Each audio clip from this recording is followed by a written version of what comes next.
Yeah, so when purchasing Elders, I bought a little business in Port Macquarie Property Management. That was the first real estate business in the mid-north coast. And I was hoping that it would sort of be a little cash flow business, spend half my time sort of between Port and Sydney and 1, maybe 2 days a week. I end up realising how much I love the business and also Port. So instead of spending 1 day a week on the mid-north coast, I was spending about 4 or 5. The business was probably a little bit too small for what I wanted to create. And then Elders came up, and that's why I purchased Elders Port Macquarie to start this journey. The reason why I bought Elders Port Macquarie more than any other business is one, that I was already in Port, but I think more importantly, it'd been under the same ownership for 37 years. Bill Bodkin led that, also with the general manager, Robin Gleeson. And the tradition that was in that business and the foundations was really solid. I spent a lot of time with the actual Elders brand as such. I did struggle with the black and red, and I've made that quite clear. And that's why we've put our own little subtle changes to the brand. But what I did, like 37 years ownership under one business, and also the fact that Elders alone, publicly listed company, over 120 years. So when you put that sort of experience behind a brand, it's quite powerful.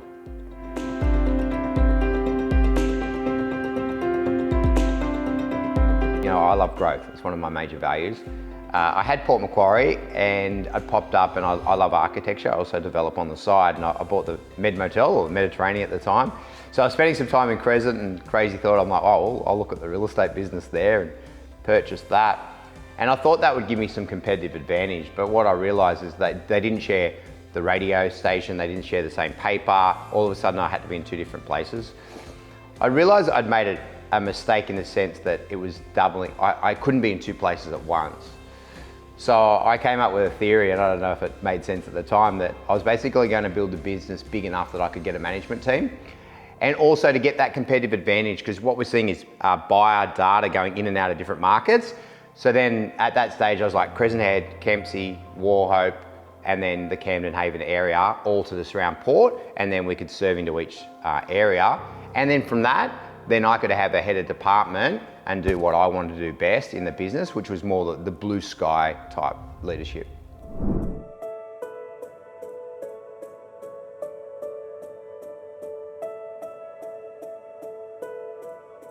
The growth strategy and the speed, it just happened. I never once got a bit of paper and said, I'm going to do this in 2 years or 3 years. I'm always looking to expand in all parts of my life and grow. I don't know, it's one of those beautiful things where it just does happen.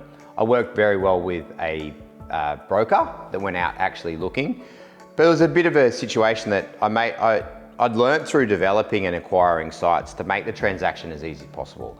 I think a lot of people try and expand and miss out, and they get stuck in the little detail. There's always a reason why you don't go ahead with something. I always look at what are the reasons to go ahead. So there was a bit of that, making the transaction easy. There was a bit of the broker going actually chasing that. And then once we got a reputation that there was someone looking for growth, someone that made it look easy, we had quite a few owners come to us. And the exciting thing is a few of them are still in the business. As we're growing, Elders Lifestyle Group has a culture. We've got a culture here. And then you buy another business, there's a culture to that business. Not good, not bad, just different culture. Now, sometimes we buy the business from day one, we just go in there and then the culture just absolutely settles. And then vice versa, sometimes there's a lot of nervousness or fear when we purchase. So it's the change of that culture. And then you've got past ownership legacy. Now, sometimes past owners have left straight away for their choice. Some people have stayed 6 months, some people have stayed 5 years, some people are still with us. So it's the blending of the cultures. Now, it's not a bad or a good thing on our side. It's just human nature to change. And the challenge is every purchase is slightly different. So what we did there is not going to be there. And as we've grown, Lifestyle Group culture has got stronger and stronger and more unique and more, we understand it. So yeah, it's blending that. I know that I've probably muddled my words a little bit there, but yeah, it's mixing the culture, and you never know if it's going to be perfect day one and then what's going to happen in 6 months and 12 months. And like I say, culture's never fixed. Culture's every day. When you have challenges with growth, I've been talking to a lot of even our team members about growth at the moment. You have a romantic version. I'm going to buy this and I'm going to get this. I'm going to grow and my life's going to look like this. And even with all my lessons along the line, I still have that romantic vision. I mean, I wanted to spend some time up in Northern Rivers, and then I bought an office up there thinking that would give me flexibility. And then I realized I'm back in the same thing as when I bought Crescent Head. So the real lessons are that it'll never be what you think it is. It'll still be great. It'll still be rewarding. It'll still be challenged. But the romance of any transaction, I don't believe is what you think it is. So it's one, you going on that journey. As Jeff Jowett would say, what got you here won't get you there. And along that growth, I think about the leader I was with 3 or 4 people, the leader I was with 30 people, and now, getting close to 160. I've had to change and evolve so much. So there's so many parts to that question, but I think it's evolution of yourself, evolution of the business, and then of your culture.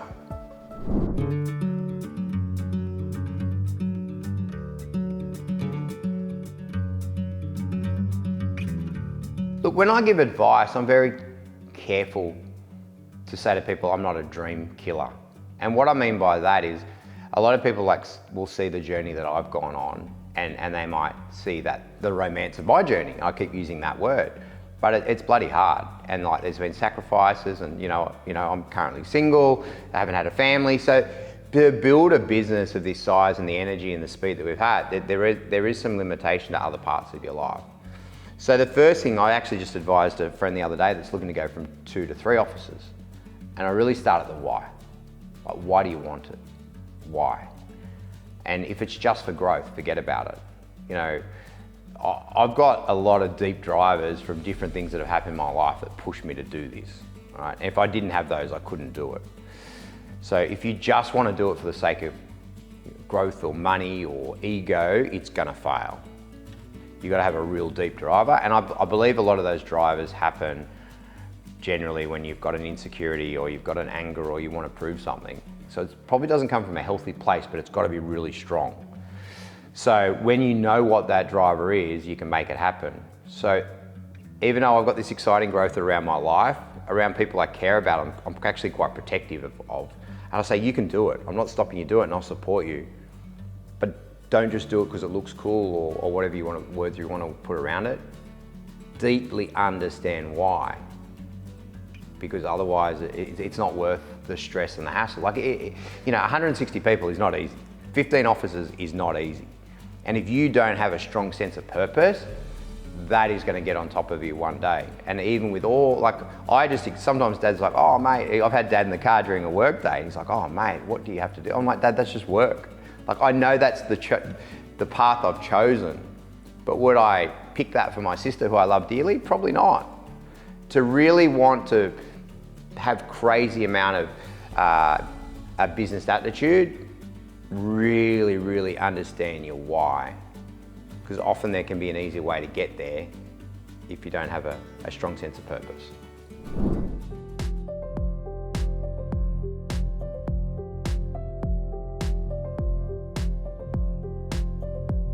The values in the business, I think you need to link it back to 2 things. How you would like to be treated, and number 2, especially when you're trying to do a deal, all right? When I'm trying to do a deal with someone, or even when I'm trying to work with a team member, what would I do if I was them? And what I mean by that is you think about how old they are, how long they've been in the business, what have they done, what's their family background, different triggers that they might have in their life. If you can think how you want to be treated, and if you can put yourself in their seat, nothing's impossible. Training, because you can know something, but if you don't have the right mindset, it just doesn't happen. Any change of performance starts with mindset. Everything starts with mindset. We've had some of the best real estate trainers in Australia into our business. And it's so funny when you see one of the guys go, or girls go, I've never, and I'm like, mate, you've heard that 1,000 times. But just that person, mindset on the right day, bang, they get that lesson. So everything starts with mindset in every part of our life. So yeah, we start with mindset, work on mindset. Social media, pressures of the world's getting harder, And you know, I'm getting a little bit deep now, but when I really think about the pain and the struggles inside our team, I say love and empathy. When I lived in a different world and I wasn't a leader of so many people, you know, I knew about different people's stuff that goes on, but when you take care of 160 people inside your organization and you see what goes on in people's lives. So 160 people by mum and dad and a couple of kids or whatever, it's about 7. So you've got about 1,500 people you're closely connected with, whether they get sick or they go through something. If you know what goes on inside people's 4 doors regularly and what goes on, you know, the love and the care and mindset has to be paramount, because I think the pressures of the world are so different now. And as leaders, you know, it's not that we have to do it, you know, we get to do it. It's an honor.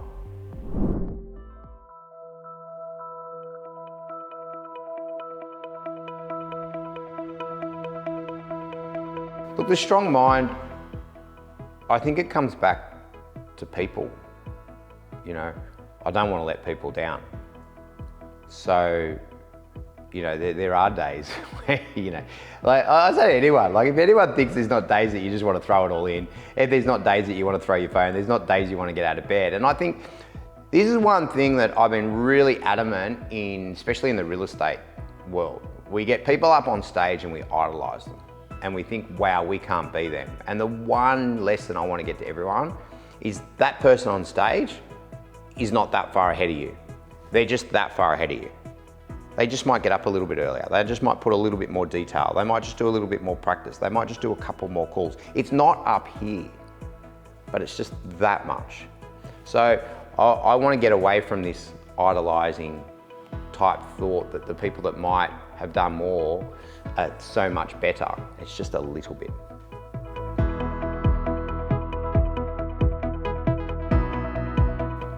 Biggest lesson is it's your responsibility. Everything that goes wrong is your fault.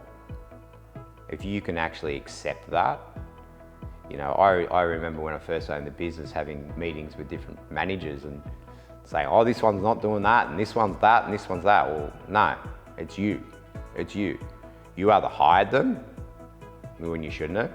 You should have coached them when you didn't. You should have mentored them when maybe you just managed them. You know, you should have maybe let them go when it wasn't the right thing. So in a business, everything's your fault. If you're the leader and you own it, or your leadership team, it's your fault. It's your responsibility, no matter what happens inside that business. That is really hard to do, because as humans, we just love blaming other people. And you know, if you can take that lesson, it's my fault, my responsibility. That will set you free in a business.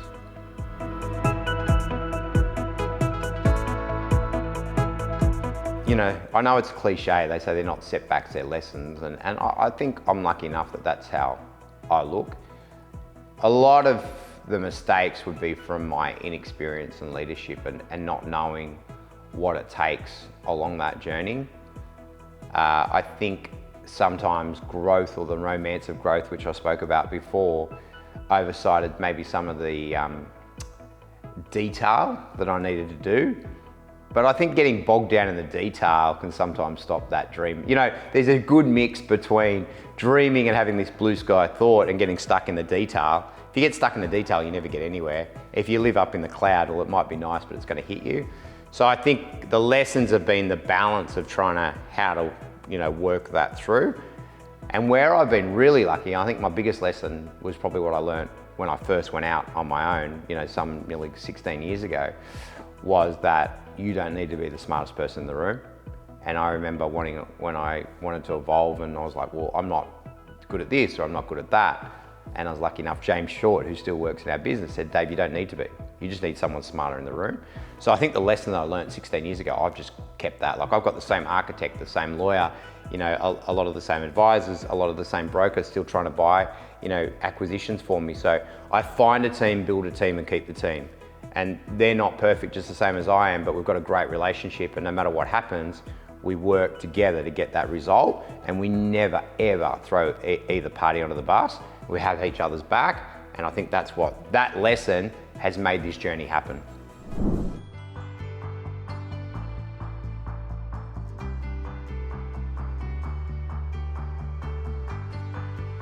What gets me about real estate is that we are at the forefront of most crucial decisions generally in people's life, and it's their home. But when you're dealing with someone's home, you're dealing with a lot of emotion, and two of the strongest emotions are fear and greed, and we're in the middle of it. And unfortunately at times, we don't get the best reputation. Now, even most of my competitors, I can tell you, they do a good job. Real estate has plenty of good people, not just inside my business, but generally. But I don't believe the community actually see that. And generally, we actually can get caught up in people's fear or greed that actually has nothing to do with us. So one of my core passions and our team core passions is to actually change that relationship with our community. And I think we need to do that from a culture point of view. And then we need to do that, like for example, we don't wear suit and ties anymore. We're looking to put coffee shops and we're looking to do a lifestyle brand inside our business so that people can connect with us more. And one of the industries that I think do this better, and I quite openly say this, is the car industry amazes me. You buy a $30,000 car, you get great service, they're great salespeople, and then you look at when your car comes up to a service, you get a text, you get a car wash, they offer to pick you up. So I think real estate's got to catch up in that world. And I think what we're really looking at is not what real estate's done in the past. We need, look at the travel industry. So if you look at the tech and travel industry, so if we can copy what's going on in travel, car, and whatever, I love to travel because of what they do in hospitality. So we need to look at the trends. And I think if you look at the trends, it's all about experience. Now, I think that word's a bit overdone, but we need to bring that into real estate. And when we're actually looking after a landlord's property, or whether they're walking into our office, or whether it's purchasing the property or selling, we need to not look at customer services here. We need to look at what that experience is like.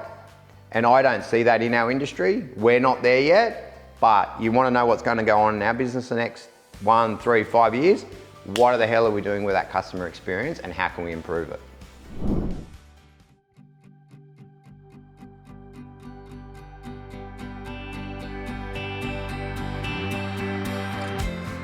So as a real estate agent, often we'll meet a client and we'll manage their property for 7 to 10 years and build a relationship up with that client. I look at the banking industry, and I think as a business, we're going to need to offer more and work with our client to offer more value. So how can we do that? And I believe we need to offer more services. So I believe when you look at a real estate world in 5 years' time, you'll have a one person working from home, which will be a very big competitor. Make no mistake, that will be a big competitor. Or what we're seeing now through Sydney and other areas, and what we've done up here, you're going to see bigger groups, all right? And I just think that small couple of person band is not going to happen. So the small person will just do that little boutique-y thing and have that relationship. I think the larger groups will do a lot more. They will add value. I believe wellness will be a part of that, and they'll be able to offer services in relation to wellness. Wealth creation, we see property every single day. So Ideal Financial is a part of that. We started Ideal Financial a couple of years ago, and that connection will keep growing. I think we need a concierge service, which we're looking at. So, we can manage a property for an owner in Port Macquarie, but then their garage door breaks and they don't call us. I think in time they're going to see us, that if anything goes wrong with their house, they want to do anything with us, that they will call us to help them. So we'll have a concierge service. What will be part of concierge service? That will possibly be removalers. It'll definitely be trades. I think you'll see these larger groups, they'll have their own set of trades. It's getting so hard in this world to actually even deal with trades for different reasons because of the market. So I believe that our clients will come to us, as I said, for wellness, for wealth, for trades, for concierge, for advice. So we've started Ideal Insurance, Ideal Financial, we've got Ideal Smoke Alarms. We're looking at other areas of that so that we can offer more value internally for our clients. So where do I see Lifestyle Group now in 5 years? Completely different from what it is now. I'm so excited about the future. I don't exactly know what that looks like, but I've got a plan, or we've got a plan, I should say. We've got a plan. And that is connecting with our community different to how we now. If you think of different professions, when you're in a pub environment, you're loud, When you're in a solicitor's office, you're quiet. So we have a different connection with our environment, So I really believe the way we change our office fit outs will actually help our connection with our community. I think we've got to keep getting advanced in technology to probably totally, you see what AI is doing. However, with technology, and I call them gimmicks, I'm not being disrespectful of all those little things that we can add inside our business, like around value. But I think the real thing is what I said earlier about customer experience and value. Like knowledge, it's gone. Like, I mean, I haven't even got really into GPT, but like the internet was insane, and now we've got this GPT thing. Like knowledge is like bang, boom. So knowledge is not going to be it. Like our client generally will know more about one particular market that they're looking in than we will. So now it's about experience, not knowledge, experience and value. And that's going to be the difference. So how that looks in 5 years' time, I can't wait. Like we are busting to push the envelope to do something different. I can tell you, Lifestyle Group, I don't say it in a wanker way, I'm going to say it, but like trailblazing, but that's what we want to be. We've got a size of a group, we've got some power behind that, we've got momentum behind it, we've got a great team, we've got great consultants. And yeah, in 5 years' time, our business will look completely different. And we're so excited about that journey.